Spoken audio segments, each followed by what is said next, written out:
Hello everyone, प्रेपवेल के YouTube channel पे मैं सुनील शर्मा आप सभी का स्वागत करता हूं।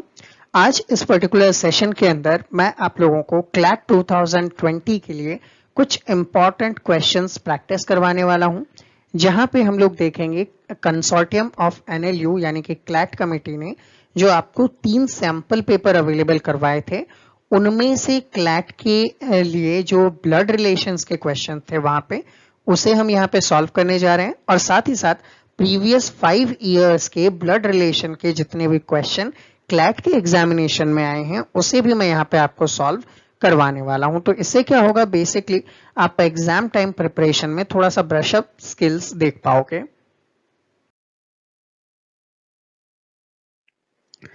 तो बेसिकली ब्लड रिलेशन को स्टार्ट करेंगे हम। यहाँ पे इस ब्लड रिलेशन में मैं आप लोगों को बेसिक ब्लड रिलेशंस के जो कॉन्सेप्ट होते हैं उनके बारे में आपको हाईलाइट करते हुए चलूंगा। इन्हें किस टाइप से शॉर्टकट में लिखा जाए या रिप्रेजेंट किया जाए, जैसे लाइक मैटरनल ग्रैंडफादर को आप कैसे रिप्रेजेंट करोगे शॉर्टकट में, वो डिनोट करना मैं सिखाऊंगा आप लोगों को। साथ ही साथ एग्जाम में क्वेश्चन को सॉल्व करने की अप्रोच क्या होनी चाहिए, और इसी अप्रोच के लिए जब आपको फैमिली ट्री कंस्ट्रक्ट करना पड़े, जब बड़ा क्वेश्चन आप लोग देख सकें, तो उस टाइम पे आप उसको कैसे सॉल्व करेंगे वो बताने वाला हूं। साथ ही साथ जैसा कि आपको ऑलरेडी पता है, सैंपल पेपर सॉल्व करेंगे और प्रीवियस ईयर पेपर को हम यहाँ पे सॉल्व करने वाले हैं। तो जल्दी से इस चैनल को अगर आपने सब्सक्राइब नहीं किया है तो सब्सक्राइब कर लो और वीडियो को लाइक कीजिएगा। आपके मन में कोई भी डाउट या क्वेश्चन है जो आपसे सॉल्व नहीं हो रहे हैं, आप डिस्क्रिप्शन में डाल सकते हैं, मैं आपको टाइमली उसका आंसर देने की कोशिश करूंगा। ठीक है, तो बढ़ते हैं हमारे सेशन पे।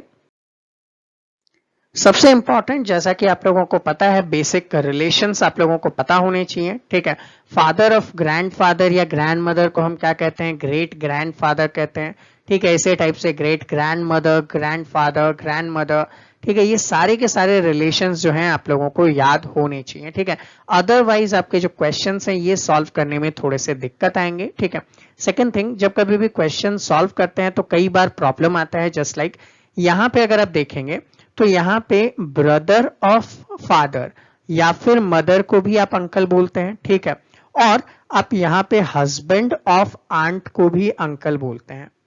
ठीक है, सीधे सिंपल लैंग्वेज में अगर मैं कहूं तो अपने इंडियन कल्चर में जो आपके फूफा हैं, ठीक है, आपके मामा हैं और आपके चाचा हैं, ये सारे के सारे इंग्लिश में हो जाएंगे uncle, same as aunt.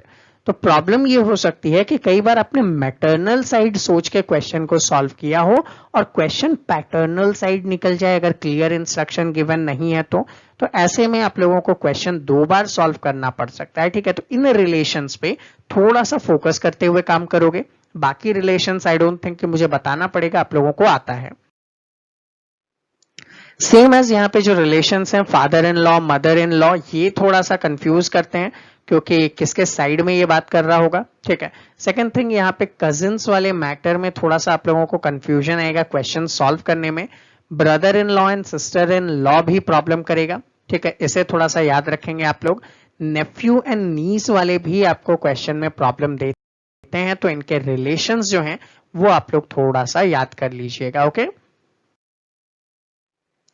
Same as आगे हम देखेंगे तो आपके सामने son in law, sister in law, daughter in law, ये सारे के सारे रिलेशंस हैं जिनको आप लोगों को याद कर लेना चाहिए ताकि क्वेश्चन को इजीली सॉल्व कर सको। ये तो हमने पढ़ा था कि किस किस को कौन कौन से रिलेशन से हम स्टैब्लिश करेंगे या डेजिग्नेट करते हैं। अब हम बात करेंगे कि इनको बेसिकली जब हम शो करेंगे एक ग्राफ के थ्रू कि बनाते हुए कैसे सॉल्व करेंगे क्वेश्चन को, तब हमें रिक्वायर्ड होंगे कुछ शॉर्टकट कीज की। देखिए, शॉर्टकट में हम यहाँ पे यूज करने वाले हैं, जस्ट लाइक अगर मैं आपको बोलूं मेल के लिए हम यहाँ पे यूज कर देंगे, किसी के भी नाम के ऊपर प्लस लगा देंगे तो वो बाय डिफॉल्ट हम ये अज्यूम करेंगे कि वो क्या है, मेल है। सेम एज अगर यहाँ पे बोल दिया जाए फीमेल के लिए, तो फीमेल के लिए उसके नाम के ऊपर माइनस लगा देंगे तो हो जाएगा कि भैया ये फीमेल है। अब कई बुक्स में आप देखते हैं किसी पे सर्कल बना दिया जाता है, किसी पे स्क्वायर बनाया जाता है, वो आपके ऊपर है। हम बेसिकली यहाँ पे ये यूज करेंगे। नेक्स्ट अगर हम यहाँ पे बात करें कि यहाँ पे देखिए, अगर कोई रिलेशन आपको डिनोट करना है जो कि ब्रदर, ठीक है, और इसका ही एक और भाई है, ठीक है, ब्रदर है। अब सपोज कीजिए इसका नाम है ए और इसका नाम है बी, तो इन दोनों को डिनोट करने के लिए अपन बार बार ये नहीं लिखेंगे A is the brother of B या फिर B is the brother of A. हम क्या करेंगे, इनके बीच में बस एक लाइन जनरेट कर देंगे, ठीक है। तो ये क्या हो जाएगा, brother and brother. Same as अगर यहाँ पे इनकी कोई सिस्टर होती है, ठीक है, जो कि सी है, तो यहाँ पे हम सेम ऐसे लाइन यूज करेंगे। अब आपके सामने कंफ्यूजन हो जाएगा कि अगर ब्रदर सिस्टर ना लिखा जाए तो देखिए ये मेल था, ये मेल था, ये फीमेल था, इससे आप इस्टेब्लिश कर सकते हैं कि बी और सी ब्रदर सिस्टर होंगे, ठीक है। सेम एज अगर सी की कोई और सिस्टर होती है डी, तो यहाँ पे डी को भी हम क्या कर देंगे, ऊपर माइनस का साइन लगा देंगे। अब ये सारे के सारे क्या हो गए, एक ही जनरेशन में हो गए। एक ही जनरेशन में होने से आप ये भी बोल सकते हो कि A is the brother of C या फिर A is the brother of D. Same as manner में B is the brother of A C and D, C is the sister of A B and D, और D is the sister of A B and C. तो ऐसे आप इनके relations निकाल सकते हो जब एक ही कैटेगरी में ये आते हो। अब अगर बात करें कि यहाँ पे हस्बैंड एंड वाइफ है, ठीक है, हस्बैंड एंड वाइफ के रिलेशन को डिनोट करना है, तो देखिए यहाँ पे ये मेल और ये हमने डिनोट कर दिया फीमेल। अब यहाँ पे हस्बैंड एंड वाइफ के लिए हम क्या करेंगे, बोथ साइडेड एरो का यूज करेंगे, तो इससे आपको पता चल जाएगा कि ये एक मैरिड कपल्स होंगे, ठीक है। तो जब भी आपको हस्बैंड एंड वाइफ को डिनोट करना हो तो बोथ साइडेड एरो का यूज करेंगे। अब देखिए बात आती है सन एंड डॉटर की, ठीक है। तो वो सपोज करते हैं ए जो कि एक मेल है, इसके सन की बात की जाए तो भैया बी क्या हो गया, इसका सन हो गया, ठीक है। तो दैट मीन्स डाउनवर्ड एरो, क्योंकि एक जनरेशन से दूसरे जनरेशन में जा रहे हैं। सेम एज ए की अगर किसी डॉटर की बात की जा रही है, बी अगर डॉटर हो तो भैया ये क्या हो जाएगा, A is the father of B and B is the daughter of A. Same as अगर ए फीमेल हो, ठीक है, तो अगर डिनोट करना हो तो that means A is the mother of B, या फिर ये भी बोल सकते हो कि B is the son of A. Same as अगर ये ऐसा डिनोट किया जाए तो क्या हो जाएगा, B is the daughter of A, या फिर ये बोल सकते हो A is the mother of B. ये अपन डिनोट करेंगे। अब बात आती है जब एक से ज्यादा जनरेशन हो, एक से ज्यादा जनरेशन में सपोज कीजिए ये ए था, यहाँ पे ये बी है और यहाँ पे ये सी आ गया, तो ऐसे में आप बोल सकते हो A is the father of B and B is the father of C. Second आप क्या बोल सकते हो, A is the grandfather of C. ऐसे में अगर क्वेश्चन को थोड़ा सा मॉडिफाइड किया जाए कि भैया ये था, ये और ये है, अब क्या हो जाएगा, B is the daughter of A and C is the son of B।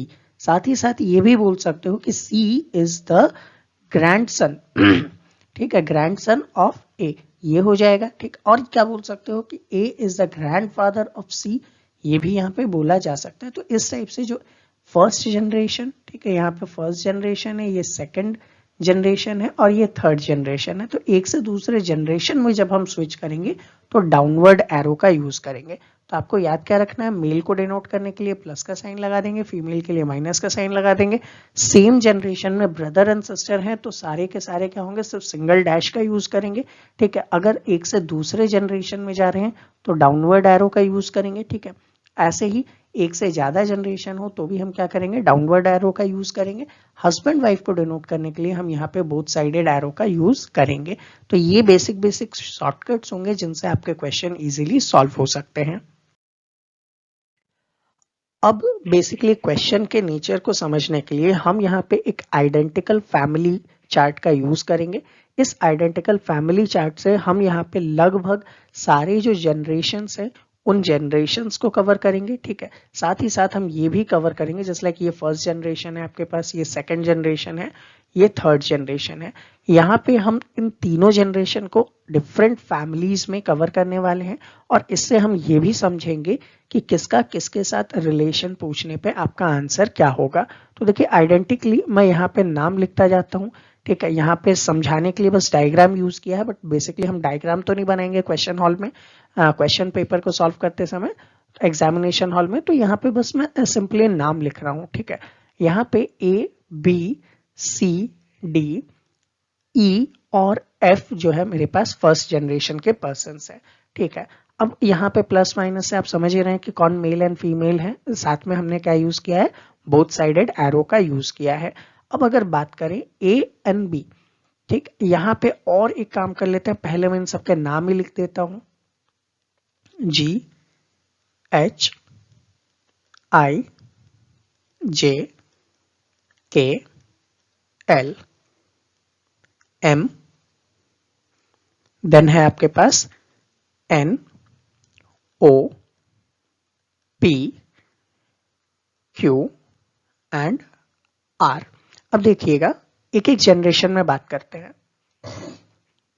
अगर आपसे क्वेश्चन पूछा जाता है ए और बी से रिस्पेक्टिव, तो आप बोल सकते हो कि A is the husband of B, ठीक है।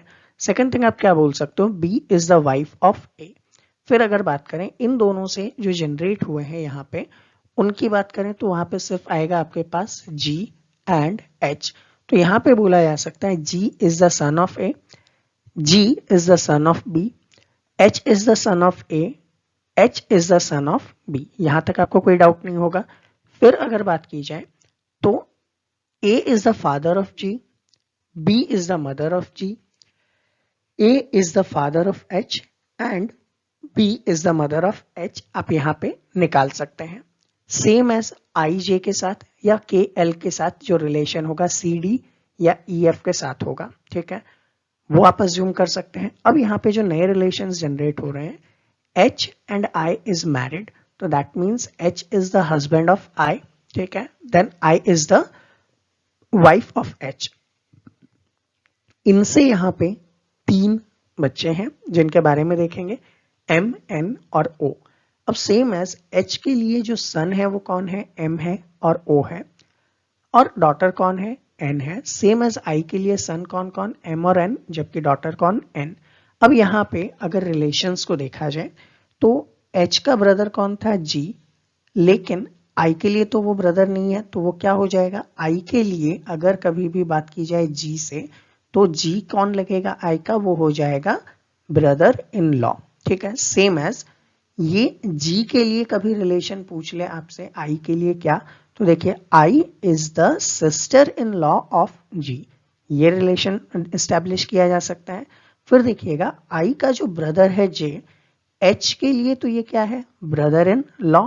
सेम एज G के लिए भी ये क्या हो जाएगा, ब्रदर इन लॉ हो जाएगा, ठीक।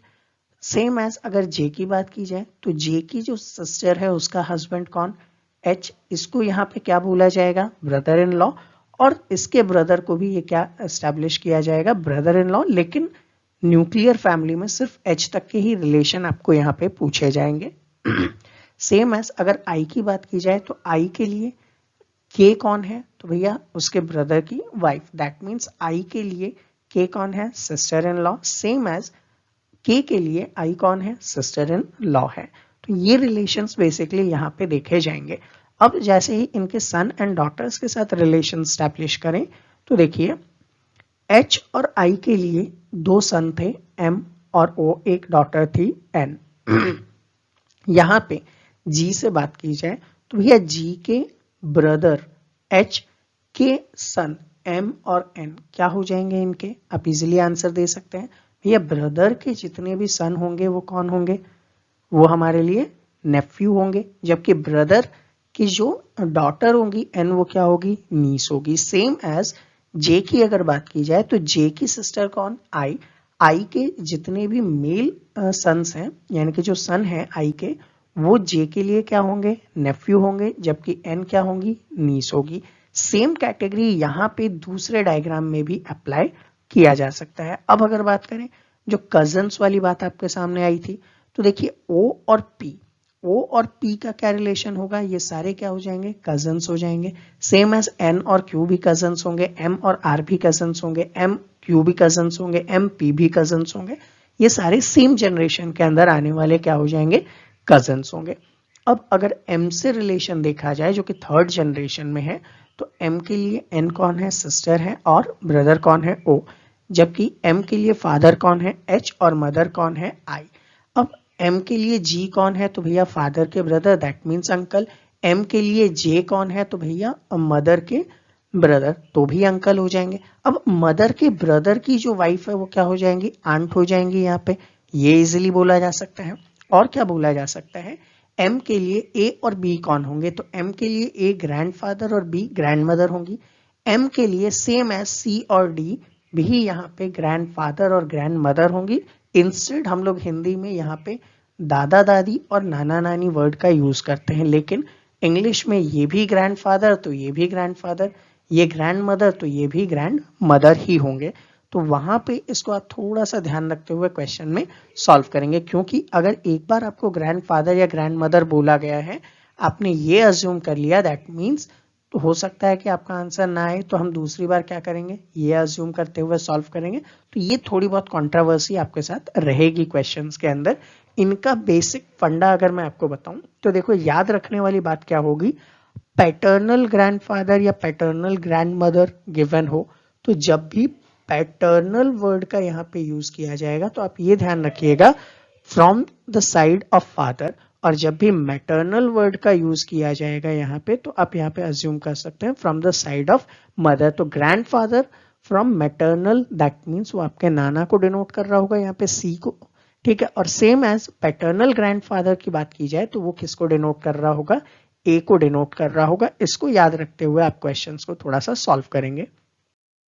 आपके सैंपल पेपर पे, जहां पे सैंपल पेपर में आप लोगों को ब्लड रिलेशन के ये क्वेश्चन दिए गए थे, ठीक है। सॉल्व करते हैं। जैसा कि मैंने आप लोगों को अभी सारे पैटर्न्स वगैरह बताए कि किस टाइप से सॉल्व करना है। तो देखिएगा, B and C are daughters of A, ठीक है। तो यहाँ पे ए है, ए का जेंडर अभी स्पेसिफाइड नहीं है, इसकी डॉटर्स हैं, कौन कौन है तो आप बता देंगे, बी है एंड सी है, दोनों ही फीमेल है, यहाँ पे आपको ये पता है, ठीक है। नेक्स्ट यहां तक आपने कर लिया। आगे देखिए, G and H are the son of C and D, ठीक है, सी और डी के। तो यहाँ पे सी है आपके सामने, डी तो दैट मीन्स ये मेल होगा। इनके सन्स हैं कौन कौन, तो जी है आपके सामने और एच है आपके सामने, तो जी एंड एच, ठीक है। अब यहाँ पे बोथ साइड एरो का मतलब आप समझते हैं कि यहाँ पे हस्बैंड एंड वाइफ को डिनोट किया है, जबकि सिंगल एरो ब्रदर सिस्टर या सेम जनरेशन को डिनोट किया है, ठीक है। आगे बढ़ते हैं। बताया गया है कि जे के एंड जी, ठीक है, यहाँ पे आपके सामने जी है, ठीक है, जे और के अवेलेबल नहीं है, एंड एच, ठीक है, ऑल आर कजिन्स, ठीक है। अब कौन कौन कजिन है तो यहाँ पे देख लीजिएगा, जे है, के है, जी है और एच है, ये सारे के सारे कजिन्स हैं, ठीक है। अब बोला क्या गया है, E is the mother of J, E is the mother of J. तो यहाँ पे अब बात आती है कि जे जो है उसकी मदर है, कौन है, ई है। अब यहाँ पे आपको इस फैमिली ट्री के अंदर इसे सपोर्ट करना है। अब चूंकि प्रॉब्लम ये है कि आपको ये नहीं बताया गया कि कौन किस रिलेशन में है, ए का जेंडर यहाँ पे स्पेसिफाइड नहीं है, ठीक है। अब कजिन्स का मतलब आप इतना समझते हैं कि भाई या बहन के जो होंगे सन एंड डॉटर्स, वो हमारे कजिन्स होंगे। तो इसका मतलब होता है कि जे जिस जनरेशन में है, ठीक है, सेम एज आप यहाँ पे देखिए, जे को कट आउट कर सकते हो, आप यहाँ पे जी को, एच को कट आउट कर सकते हो, एक बचता है के, ठीक है, एक बचता है आपके सामने के। तो अब प्रॉब्लम ये है कि ये जे और के जो होंगे ये इसी जनरेशन में होंगे, लेकिन ये कंफर्म है कि डी का ई के साथ कोई रिलेशन नहीं होगा, ना ही बी का ई के साथ रिलेशन होगा एज ए हस्बैंड वाइफ। तो हो सकता है कि डी की कोई सिस्टर या कोई ब्रदर हो जिसकी वाइफ हो ई, या फिर ये हो सकता है कि बी का कोई और ब्रदर हो जिसकी वाइफ हो ई। तो ये डिपेंड करेगा कि क्वेश्चन आपसे क्या बोल रहा है, उसके अकॉर्डिंग हम इसको सॉल्व करेंगे। तो बोला क्या गया है, what of these may be the relationship that A has with H, A और एच का रिलेशन क्या हो सकता है। तो यहाँ पे देखो, क्लियर इंस्ट्रक्शन है ए और एच के बारे में। एच तो यहाँ पे ग्रैंड डॉटर है, कंफर्म है, लेकिन ए ग्रैंड मदर है या ग्रैंड फादर है, क्योंकि जेंडर स्पेसिफाइड नहीं है। तो देखो ऑप्शंस पे आते हैं, ए इज एच अंकल, अंकल तो नहीं हो सकता, अंकल कौन होगा, ये होगा ही नहीं, तो ए गलत। ए इज एच मदर, एच की मदर कौन है, सी है, तो ये भी गलत हो गया। A is H grandfather, A grandfather है क्या, यहाँ पे स्पेसिफाइड नहीं है, ठीक है, क्योंकि ए का जेंडर गिवन नहीं है। A is H great grandmother, ठीक है, ग्रेट ग्रैंड मदर भी तो नहीं है, ठीक है, ग्रेट ग्रैंड मदर भी तो नहीं है। ग्रेट वाले के लिए ए की ऊपर वाली लाइन आनी चाहिए थी, तो ये भी गलत हो गया। तो अब आपके पास एक ही ऑप्शन बचा है जिसको आपको चूज करना है, ठीक है। तो इनमें से मोस्ट अप्रोप्रिएट आंसर क्या हो जाएगा, सी हो जाएगा, और इसके अकॉर्डिंग हम ये मान सकते हैं कि ए जो है वो मेल है, ठीक है। आगे देखते हैं, which of the following statement is not necessary true, कौन कंपल्सरी वे में सही नहीं है। देखिए, B is E's cousin, B जो है ई का कजन हो, ठीक है, ई का कजन मतलब उसके के किसी ब्रदर और सिस्टर के रिलेशंस में हो, ठीक है, तो इसका मतलब ये हो तो सकता है, ठीक है। क्यों हो सकता है? क्योंकि ई इसी रिलेटिव लाइन के अंदर है, मैंने आपको ये स्पेसिफाइड ऑलरेडी करवा दिया है, सेम जनरेशन में है, तो इट मे बी ट्रू, ठीक है। Next, D is a son in law, D जो है ए का सन इन लॉ है, तो देखिएगा ए की जो डॉटर है उसका हस्बैंड है, तो सन इन लॉ है, तो ये तो बिल्कुल करेक्ट है, और करेक्ट होने की वजह से ये आंसर नहीं हो सकता, ठीक है, क्योंकि नॉट नेसेसरी ट्रू को बताना है। ई वाला अभी तक प्रोबेबल ट्रू था। आगे देखेंगे, बी इज जीज अंकल, बी जो है वो जी का अंकल है। देखो बी फीमेल है तो अंकल नहीं बना सकते, ये डेफिनेटली क्या है, नॉट नेसेसरी ट्रू, तो मतलब यही आपका आंसर हो जाएगा, ठीक है। फिर डी इज जेज अंकल, जे का अंकल डी को बना सकते हो ना, मे बी ट्रू है, तो ये प्रोबेबल था, ये भी प्रोबेबल था, लेकिन ये तो डेफिनेट गलत था, तो that means option number C यहाँ पे आपका क्या हो जाएगा, आंसर हो जाएगा। नेक्स्ट क्वेश्चन है, a man introduce a girl as the daughter of the sister of his father. तो देखिएगा मैन क्या इंट्रोड्यूस कर रहा है उस गर्ल को, एज द डॉटर किसकी, ऑफ द सिस्टर किसकी, हिज फादर। तो फर्स्ट थिंग मैन, इस मैन के जो फादर हैं, ठीक है, तो introduces a girl as the daughter of the sister of his father, his father की सिस्टर यहाँ पे ये रही, इसकी डॉटर की बात की जाए तो ये हो जाएगी इसकी डॉटर। अब आपको पूछा गया है कि गर्ल जो है वो उस मैन की क्या लगती है, तो देखिएगा ये जो है फादर की सिस्टर जो है उनकी बच्ची है, तो अपन ये कह सकते हैं कि यहाँ पे अपने पास कजिन हो जाएगी, तो ऑप्शन नंबर डी करेक्ट है। चलिए फ्रेंड, ब्लड रिलेशन का एक क्वेश्चन है, when Ravi saw Ramesh he recalls, क्या he is the son of, अच्छा कौन सन है, रमेश यहाँ पे क्या है, सन है, of the father of my daughter, अच्छा फादर किसके, रवि के बारे में बात कर रहा है, the father of my daughter, अच्छा रवि की जो डॉटर होंगी, ठीक है, उनका फादर कौन होगा, रवि होगा, तो ही is the son of the father of my daughter, तो रवि के डॉटर के फादर का जो सन होगा वो कौन होगा, यहाँ पे रमेश हो जाएगा। तो रमेश कौन है रवि के लिए, तो रमेश जो है वो रवि के लिए हो जाएगा सन।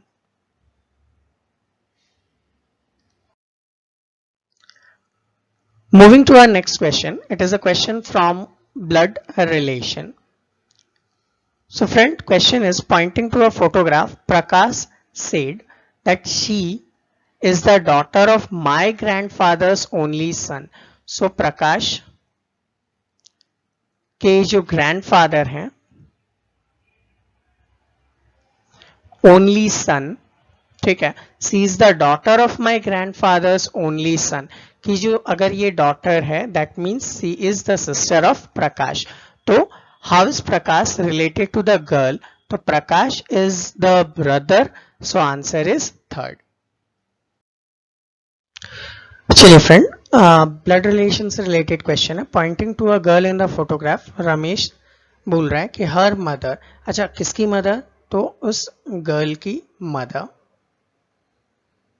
के ब्रदर की बात कर रहे हैं, is the only son, he is the only son of my mother's father, अच्छा माई में यहाँ पे कौन आ जाएगा, राम, राम की जो मदर हैं उनके जो फादर हैं, ठीक है, उनका इकलौता बेटा कौन है, उसका ब्रदर, दैट मीन्स राम की मदर और उसके जो मामा है वो दोनों क्या है, ब्रदर एंड सिस्टर है। So how is the girl related to Ram, तो ये जो गर्ल है ये क्या हो जाएगी, मामा की क्या हो जाएगी, बेटी हो जाएगी यहाँ पे। तो इन केस ये कहा जा सकता है कि ये जो गर्ल है ये राम के माँ के जो पर्टिकुलर भाई हैं दैट मीन्स मामा, मामा की जो यहाँ पे सिस्टर है उसकी बेटी है, दैट मीन्स यहाँ पे ये कहा जा सकता है कि ये कजिन्स वाले रिलेशन में आ जाए।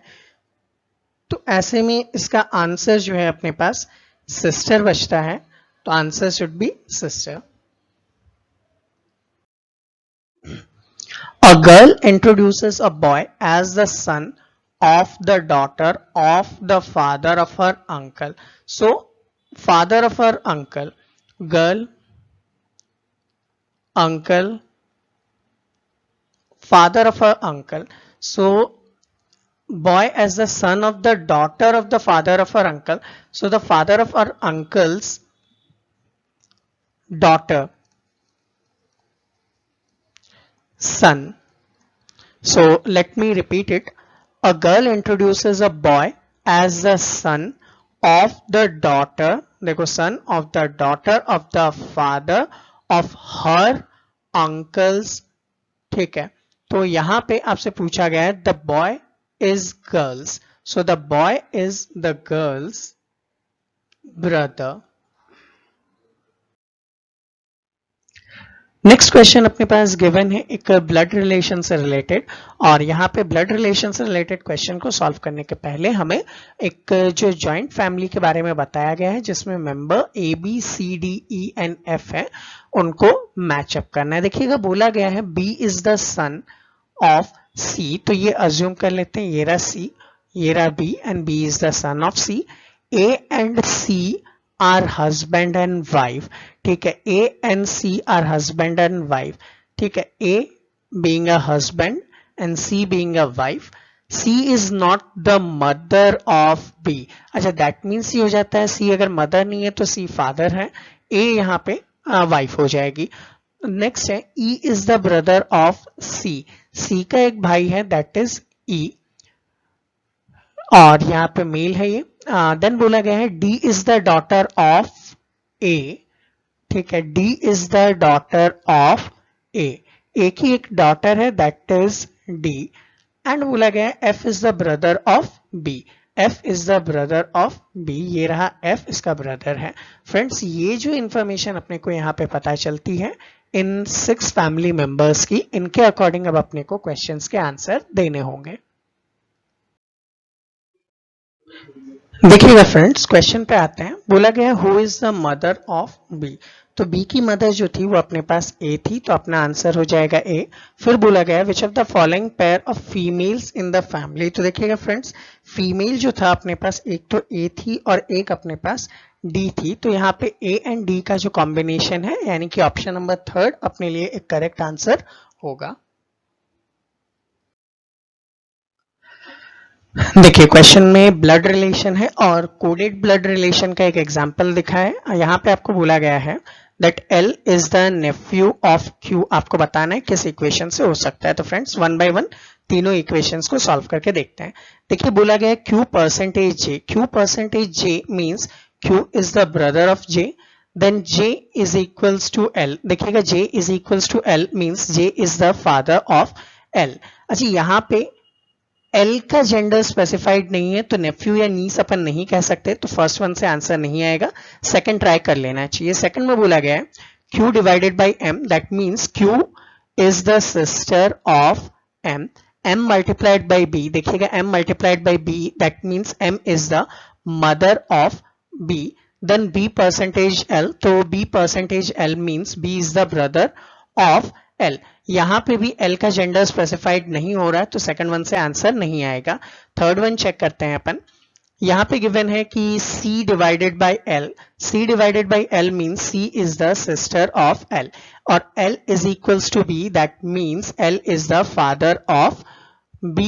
देन बोला गया है कि B percentage Q. B percentage Q means B is the brother of Q. ऐसे में कभी भी Q का नेफ्यू नहीं हो पाएगा L, यानी कि थर्ड वन भी गलत है, तो अपना आंसर हो जाएगा none of the above.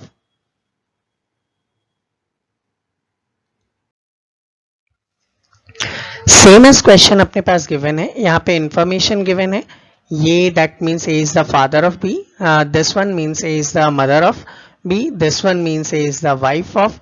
Then which of the following means M is the grandmother of N. आपको निकालना है, तो भैया फर्स्ट वन से स्टार्ट करते हैं. देखिएगा M percentage R, that means M is the mother of R. Then $T means R is the father of T. Then T@N means T is the wife of B. यहाँ पे N आ जाएगा. बताना क्या था, m is the grandmother of n। तो यहाँ पे m is the grandmother of n easily यहाँ पे आ सकता है, तो a से भी अपना आंसर आ रहा है। चेक करते हैं second one, m star r, that means m is the mother of r, then r at the rate t means r is the wife of t, ठीक है। देन अपने पास आ जाता है t at the rate n, तो भैया t is the wife of n, तो भैया ये तो अपना पर्टिकुलर स्टेटमेंट ही गलत हो जाएगा, तो b से आंसर नहीं आ सकता। c वाले ऑप्शन में चेक करेंगे, m star t, that means यहाँ पे गिवन है m is the mother of t, then T dollar N की अगर बात की जाए यहाँ पे, तो T dollar N, that means T is the father of N. Then N at the rate R की अगर हम बात करेंगे, दैट मीन्स N is the wife of R, तो N is the wife of R यहाँ पे निकल कर आता है अपने सामने। पूछा गया था M is the grandmother of N, इस वाले सिचुएशन में भी M is the grandmother of N आ रहा है, तो ए से भी आंसर आ रहा है, सी से भी आंसर आ रहा है हमारा। थर्ड स्टेटमेंट है एम स्टार टी, यहाँ पे m स्टार t की अगर हम बात करेंगे तो m is the mother of t आ जाएगा। देन t डॉलर n की अगर हम बात करेंगे, दैट means t is the father of, t is the father of n, and n eight the rate r की अगर हम बात करेंगे तो n eight the rate r means n is the wife of r। Friends यहाँ पे भी अगर देखा जाए तो m is the grandmother of n आ रहा है, दैट मीन्स तीन स्टेटमेंट से अपना आंसर आ रहा है। यहाँ पे क्वेश्चन में एक एरर है, विच of the following did not mean आना चाहिए था, ठीक है, डिड नॉट मीन्स दैट ये, तो अपना आंसर जो है वो ऑप्शन नंबर बी हो जाएगा। लास्ट क्वेश्चन है फ्रेंड्स, लास्ट क्वेश्चन में कहा गया है the son of m is the father of n, तो द सन ऑफ m का यहाँ पे जो भी सन है is the father of n and grandfather, that means mother's father of r, ये जो है mother's father है किसका, r का, तो r की सपोज करते हैं यहाँ पे मदर हो, के जो फादर होंगे ये होगा ये वाला बॉक्स जो यहाँ पे अपने को दिखाई दे रहा है। फिर कहा गया है s is the daughter of n, ठीक है, n की जो डॉटर है वो यहाँ पे S है। फिर कहा गया है एंड सिस्टर ऑफ B, ये जो है ये B की सिस्टर है। On the basis of the information how is M related to B, आपको बताना है M जो है वो B का कौन यहाँ पे लगेगा। तो देखिएगा फर्स्ट थिंग, B के यहाँ पे ये फादर या मदर जो भी है, क्योंकि इसका जेंडर स्पेसिफाइड नहीं है, ठीक है, अगर हम और ऊपर चलें या मान लें कि ये ही इसके मदर हो तो भी बोला जा सकता है, बट इसके और ऊपर चलेंगे तो ये ग्रैंडफादर एंड ये हो जाएगा हमारे पास ग्रेट ग्रैंडफादर या ग्रेट ग्रैंड मदर। चूंकि यहाँ पे ग्रैंड मदर्स मदर यहाँ पे बोलना स्पेसिफाइड नहीं होगा क्योंकि इनका जेंडर स्पेसिफाइड नहीं है, ठीक है, तो ऐसे में हमारे क्वेश्चन का आंसर इनमें से कुछ भी नहीं है, नन ऑफ द अबव हमारे लिए बेटर सूटेबल होगा। ये था हमारा आज का सेशन जहां पे हम लोगों ने ब्लड रिलेशन के जो सैंपल पेपर के क्वेश्चंस थे उनको भी सॉल्व किया, साथ ही साथ हम लोगों ने कुछ प्रीवियस ईयर ब्लड रिलेशन के क्वेश्चन को भी सॉल्व किया और एक शॉर्ट इंट्रो के रूप में मैंने आप लोगों को बताया कि क्वेश्चंस को किस टाइप में या किस फॉर्मेट में आप लोगों को सॉल्व करना है। आई होप वीडियो आपके लिए हेल्पफुल रहा होगा, तो इस वीडियो को ज्यादा से ज्यादा लाइक और शेयर कीजिए। चैनल पे फर्स्ट टाइम है तो सब्सक्राइब कर लीजिए और हमसे जुड़ना चाहते हैं तो इन वेरियस प्लेटफॉर्म्स पे आप हमें फॉलो कर सकते हैं। इन सभी के डिस्क्रिप्शन आप लोगों को लिंक जो है वो डिस्क्रिप्शन बॉक्स में गिवन है। मिलेंगे आपसे अगले वीडियो में, तब तक के लिए जय हिंद।